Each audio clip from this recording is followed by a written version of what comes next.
সে পথ তো অত্যন্ত সুদীর্ঘ পথ, সুগম পথ নয়। তাই উনি কোথায় কীভাবে আছেন এটা তো আমরা মানুষ বলতে পারি না। এইসবে উপনীত সকল বৈষ্ণব ভক্তগণ, প্রভু ভক্তগণ, আপনাদের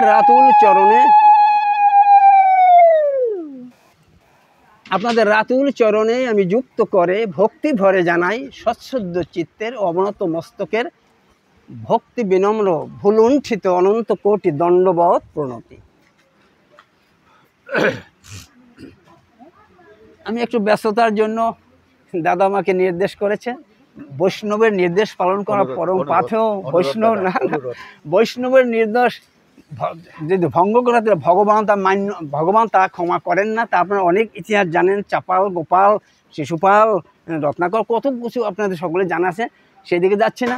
আমি যে বিষয়টি এই পরম শ্রদ্ধ জামাই অনুপম হালদারকে জানতে চেয়েছিলাম, ওই প্রশ্নটি আমি একটু প্রাসঙ্গিকতা আলোচনা করে যাই, আমি একটু সূত্র আলোচনা করে যাই। আপনার এই বিষয়ে পুঙ্খানুপুঙ্খ আলোচনা করবেন, এই মিনতি আপনাদের কাছে রাখি। আমি প্রশ্ন রেখেছিলাম, আমি জানতে চেয়েছিলাম যে এই যে জন্ম মৃত্যু, এই জন্ম মৃত্যু কেন হয় এবং জন্ম মৃত্যু কি সকলেরই হয়? এই দেহান্তর প্রাপ্তি হওয়ার পরে যে অন্তর্বর্তী, আচ্ছা 1 তারিখে যে কোনো মানুষ, আমি 1 তারিখে আমি মারা গেলাম, এরপর আমি কতদিন পরে যে নূতন দেহ ধারণ করব, এই সম্পর্কে ভালো তথ্য আমি জানি না। আমি যৎকিঞ্চিত একটু বলবো এই প্রসঙ্গ ধরে, আপনারা এর পরবর্তী আলোচনা করবেন। আমি থাকলে শুনতাম, আমার দুর্ভাগ্য আমি শুনতে পারবো। যাই হোক, ভগবান বলেছেন জাতস্য হি ধ্রুব মৃত্যু ধ্রুবং জন্ম মৃতস্য চ তস্মাৎ পরিহার্যাতে নত্বং শোচিতুমর্হসি। ভগবান শ্রীকৃষ্ণ নিজে মুখে বলেছেন যে জন্মগ্রহণ করেছে তাকে মৃত্যুবরণ করতেই হবে, তার মৃত্যুবরণ অবশ্যম্ভাবী। এজন্য যে প্রাজ্ঞ ব্যক্তি তারা কখনো শোক করেন না। যাই তাই জন্মিলেই মরতে হবে, মরলেই জন্ম। ভগবান আমাদেরকে যেমন সেই পুত্তলিকার মতো, আগের দিনে পুতুল নাচাতো না, যেমনি নাচাতে আমাদের তেমনি নাচাচ্ছেন। যেমন এই শ্লোকটির কথা তিনি কিন্তু ঈশ্বর বলেছেন, কত নম্বর শ্লোক? 8 অধ্যায় 61 নং শ্লোক, প্রথম শ্লোক, 61 শ্লোক মনে আছে? ঈশ্বর সর্বভূতানাং হৃদ্দেশে হে অর্জুন তিষ্ঠতি, হৃদ্দেশে অর্জুন তিষ্ঠতি ভ্রামায়ণ সর্বভূতানি যন্ত্ররূঢ়ানি মায়া। ভগবান বলছেন এই কথা, ঈশ্বর সকলের হৃদয়ে রয়েছেন, তিনি আমাদের সকলকে দেহরূপ যন্ত্রে চড়িয়ে মায়ারূপ চালক দ্বারা পরিচালিত করছেন। ভগবানকে নিজে তার যে মায়া শক্তি, তার দ্বারা আমাকে আমাদের সকল জীবকে পরিচালিত করছেন। তাহলে তার যদি ইচ্ছা হয়, তিনি যেভাবে পরিচালনা করেন সেভাবে যদি পরিচালিত হয়, তাহলে আমার দোষ কি? আমি ছাগল হব, কুকুর হব, আমি হাতি হব, এটা আমার ইচ্ছায় তো হচ্ছে না, হচ্ছে তার ইচ্ছায়। সে যন্ত্রের আমাদেরকে চড়িয়ে আমাদেরকে সে ইচ্ছে মতো নাচাচ্ছে, পুতুলের মতো ইচ্ছে মতো সে ঘুরাচ্ছে। তাহলে আমরা, এটা আমাদের কি, আমাদের তো কোনো নাই, মানে আমাদের কোনো ভূমিকা নেই। তাহলে আমরা কি করি?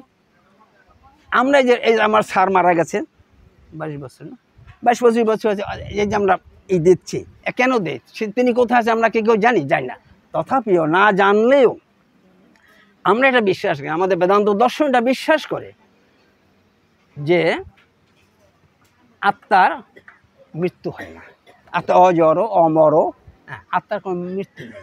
তাই আত্মা এখান থেকে এই জড়দেহ যে ধারণ করলো, এই ধারণ করার পরে যখন সেই জড়দেহ ত্যাগ করলো, জড়দেহ ত্যাগ করার পরে আত্মাটি কোথায় যায়? আমরা যখন এই স্যার যখন মারা গেছে, তখন তাকে সকলে মিলে আনন্দের সহিত হরিধ্বনিতে তাকে আমরা আমাদের অঞ্চলে আমরা পুড়িয়ে তাকে পাঠিয়ে দিয়েছি। তার তো কিছু নাই, তার দেহের তো কোনো অংশ কিছু না। তাহলে কি বাকি থাকে? তাহলে আমরা কার জন্য কি করছি? তাকে তো আমরা পুড়িয়ে সব ধ্বংস করে দিয়েছি, তার তো কিচ্ছু নেই। তাইলে আমরা কেন আজকে আবার এই আয়োজন করি? 20-25 বছর তো আয়োজন চলতেই আছে। যতদিন এই পৃথিবী থাকবে ততদিনই আয়োজন চলবে, যতদিন তার সন্তানগণ থাকবে, যতদিন মানব শিল্প থাকবে ততদিন আয়োজন চলবে। এর কারণটা কি? আমরা সকলেই জানি যে আমাদের দেহ 3টি, স্থূল দেহ, সূক্ষ্ম দেহ, কারণ দেহ। আমরা স্যার যেদিন মারা গেছে ওই দিন তার স্থূল দেহটি যে সমস্ত উপাদান দিয়ে তৈরি ক্ষিতি অপ তেজ মরুদ্বোম ওই পঞ্চভূতের দেহটি কিন্তু আমরা নাশ করেছি, ধ্বংস করেছি, পুড়িয়ে দিয়েছি বটে, কিন্তু আমরা তার যে সূক্ষ্ম দেহটি, যে দেহটি মন বুদ্ধি অহংকার দিয়ে তৈরি, অত্যন্ত সূক্ষ্ম দেহ, ওই দেহটির আমরা কিছুই করিনি। ওই দেহটির জন্য, ওই দেহটি যাতে পরমপদ প্রাপ্ত হয় সেই জন্য এই আয়োজন। ওই দেহটি কোথায় কিভাবে আছে আমরা তো তা জানি না। অনেকেই জানেন কারা? যাদের প্রেমাঞ্জন উচ্ছ্বরিত ভক্তি বিলোচনে ন সদা পশ্যন্তি সাধু সদা পশ্যন্তি, যাদের চক্ষু প্রেমের অঞ্জন দ্বারা রঞ্জিত, মানে প্রেমের কাজল পরিহিত, যাদের ভক্তি চক্ষু আছে, তারা কিন্তু ওটা দেখতে পারে। হ্যাঁ, আমার শ্বশুর, আমার বাবা, তারা এখন সেই স্বর্গীয় বিমানে করে ভগবত ধামিয়ে যাচ্ছে, কিন্তু আমাদের সেই রকম চোখ, সেই রকম প্রেম, সেই রকম ভক্তি নেই, এই জন্য আমরা দেখতে পাচ্ছি না। সেই জন্য আমরা তিনি কোথায় আছেন না আছেন আমরা তো জানি না। তার সেই ওই সূক্ষ্ম দেহটি, অর্থাৎ সেই মন বুদ্ধি অহংকার সমন্বিত যে দেহটি, ওই সূক্ষ্ম দেহটির আত্মিক কল্যাণ মানুষে আমরা পঞ্চভাই, তাদের স্নেহের বোন, সকলে মিলে এই আয়োজন করেছে। আমরা প্রতি বছর এতে আমরা যোগদান করি। তাদের কত সুন্দর আয়োজন, তাদের কত মনোভাব কত সুন্দর। কাজে আমরা জানি যে স্থূল দেহ কী দিয়ে গঠিত। আমরা একটু আগে বলেছি আমরা কি বলেছি? হ্যাঁ, ক্ষিতিপ্তেজ মরুদ্গম ইত্যাদি দিয়ে তৈরি। আচ্ছা, এই স্থূল দেহটি তৈরি এই দিয়ে হয় তৈরি, কিন্তু স্থূল দেহটি তৈরি হয় ওই পঞ্চভূত এবং আমাদের অন্ন এবং জল থেকে। আমরা অন্ন বলতে কিন্তু আমরা অনেকেই বুঝি, আমি তো আগে ভুল বুঝতাম, এখন একটু যৎকিঞ্চিত সেরেছে। অন্ন বলতে শুধু ভাত, অন্ন বলতে কিন্তু ভাত না, ভাত তৈরি যাহা কিছু আহার্য দ্রব্য তাহাকেই অন্ন বলা হয়। কাজে এই যে আমরা আহার্য গ্রহণ করি, জল গ্রহণ, এর দ্বারা ওই স্থূল শরীরটি গঠন হয় এবং স্থূল শরীরটি দ্বারা ক্রিয়া হয়। যেমন এই যে পঞ্চভূত বলছি, পঞ্চ ইন্দ্রিয়, এই যে হাত দিয়ে ধরি, পা দিয়ে হাঁটি ইত্যাদি, এই যে পঞ্চ ইন্দ্রিয়র দ্বারা আমরা যে পঞ্চ কর্মেন্দ্রিয়ের দ্বারা কর্ম করছি, পঞ্চ জ্ঞানেন্দ্রিয়ের দ্বারা আমরা এই যে দেখছি, চোখ দ্বারা দেখছি, কান দ্বারা শুনছি ইত্যাদি, এইগুলো হচ্ছে সেই স্থূল জগতের স্থূল ইসের ক্রিয়া। আর সূক্ষ্মের ক্রিয়া কি? মন দ্বারা আমরা চিন্তন প্রক্রিয়া সম্পাদন করি, মন দ্বারা আমরা শুনি, মন দ্বারা আমরা চিন্তা করি। আর সূক্ষ্ম আরেকটি দিক হচ্ছে সূক্ষ্ম হচ্ছে সকল কিছুর মূলে রয়েছে প্রকৃতি, অর্থাৎ স্বভাব। এই প্রকৃতির সকল কিছুর মূলে, এই জন্য প্রকৃতির সকল কিছুর মূল, এই জন্য বলা হয় প্রকৃতিকে বলা হয় স্বভাব বা প্রকৃতি আমাদের সকল কিছুর মূল। তা আমরা যে কোনো মানুষ মারা গেলে আমরা তাদের একটি দেহ ধ্বংস করে দেই বটে, পঞ্চভূতে মিশিয়ে দেই বটে, কিন্তু আমাদের সূক্ষ্ম দেহটি বা কারণ দেহটি ধ্বংস হয় না। সেই সূক্ষ্ম দেহ এবং কারণ দেহের কল্যাণার্থে আমরা এই আয়োজন করে থাকি। তাতে গীতা অনুসারে আমরা তো গীতোক্ত ধর্ম পালন করে থাকি। সেই গীতা অনুসারে আমরা দেখি যে একটি দেহ চলে গেছে, এখন সূক্ষ্ম দেহটি, তাহলে সূক্ষ্ম দেহ আমাদের কী কী নিয়ে যায়? এই সূক্ষ্ম দেহটি চলে যাচ্ছে, ওই দেহটি আমাদের কী কী নিয়ে যায়? পাপ কর্মফল, পুণ্য কর্মফল, ত্রিগুণের পাপ কর্মফল, পুণ্য কর্মফল আর ত্রিগুণের তারপর মানে আমাদের স্বীকৃতি এবং জড়জাগতিক কামনা বাসনা, এই পাঁচটা জিনিস নিয়ে ওই সূক্ষ্ম দেহটি চলে যায়। কিন্তু এই যে পাঁচটা জিনিস নিয়ে চলে যায়, এখন আমরা ওই পাপ কর্মফল আমরা সকলেই, আমরা কে পাপ করছি না করছি আমরা সকলে নিজে নিজে কিছু বুঝি, ভগবান তো জানে এইসব, আমরা নিজে বুঝি। পুণ্য কর্মফলকে এরা কী করছি না তাও জানি। আর যারা ত্রিগুণের প্রভাব, যে সত্য রজ তম, এই আলোচনা করা আমার তো সময় সংক্ষিপ্ত, সন্ত রজ, এই জড়জগৎ তৈরি হয়েছে সত্য না, আমি যে সময় আমার সময় দিকে সত্য রজ তম, এই তিন গুণীতে এই জড়জগৎ তৈরি, প্রকৃতি জগৎ তৈরি। আমরা যারা তমগুণে আছে, আমার মতো যারা তমগুণে আছে, তারা নিদ্রা, আমি যেমন নিদ্রা খুব ভালোবাসি, নিদ্রা, আলস্য, প্রমাদ এই আমার প্রধান সম্পদ।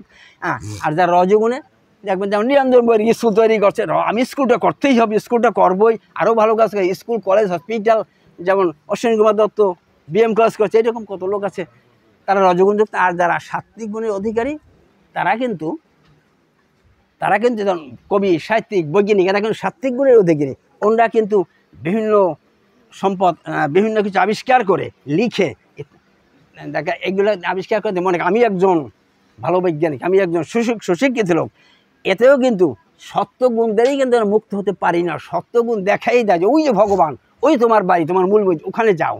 আমরা তম, রজ, সত্যগুণ, এই 3 গুণ দ্বারা আমরা ত্রিগুণের উপরে উঠতে হবে। তাকে ত্রিগুণাতীত অবস্থা।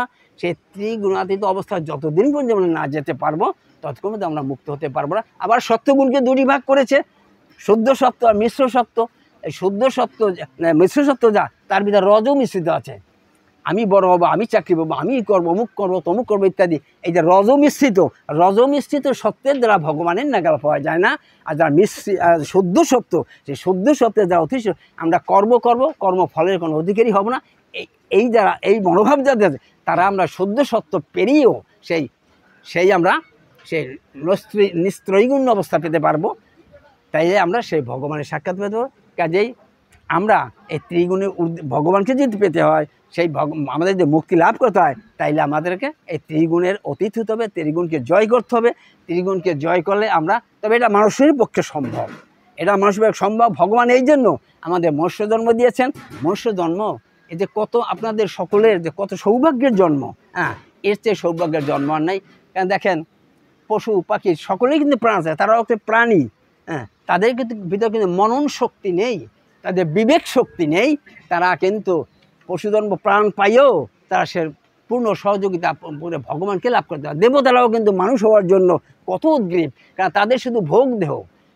একমাত্র মানুষ তার সকল কিছু 84 লক্ষ জনির যারা আমরা রয়েছি, সকলের ভোগ দেহ একমাত্র মানুষ শুধু ভজনা সাধনা করতে পারে একমাত্র। এই জন্য দেবতারাও এই মানুষ হতে চায়।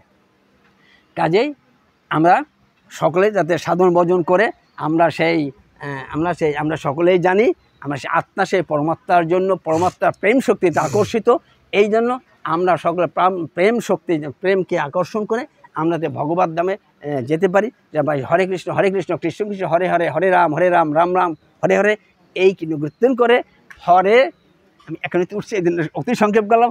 হরে মানে শ্রীকৃষ্ণের হরা শব্দটির সঙ্গে হরা শব্দটির স্ত্রীলিঙ্গ হচ্ছে হরে। হরে হচ্ছে শ্রীকৃষ্ণের লাদিনী শক্তি। কৃষ্ণ যিনি সকল কিছু আকর্ষণ করেন, তিনি হচ্ছেন কৃষ্ণ।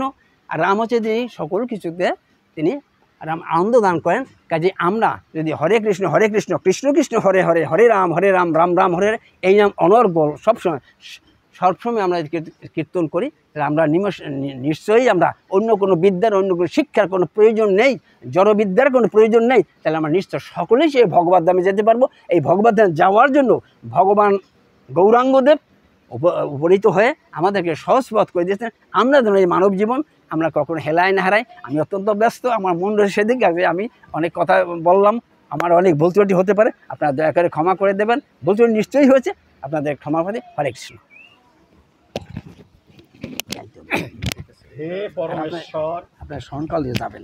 তুমি আমাদেরকে অসৎ হতে সৎ পথে নিয়ে যাও, অজ্ঞান অন্ধকার হতে আলোর পথে নিয়ে যাও, মৃত্যু হতে অমৃত লোকে নিয়ে যাও।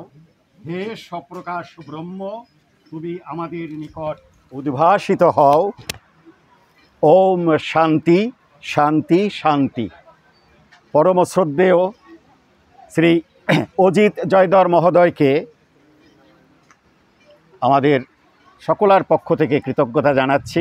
উনি অত্যন্ত জ্ঞানবান, ধার্মিক, ধর্মপ্রাণ এবং বিভিন্ন জায়গায় ধর্ম প্রচার করে থাকেন। আমরা তাকে সশ্রদ্ধ প্রণতি জানাই। স্যার, আমি একটু যাই। কত সময় দেবে আমাকে, কত সময় দেবেন? মানে সেইভাবে ঠিক করবো। আধা ঘন্টা দেরি আছে।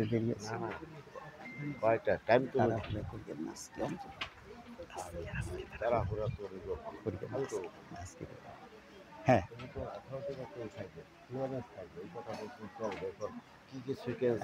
আমি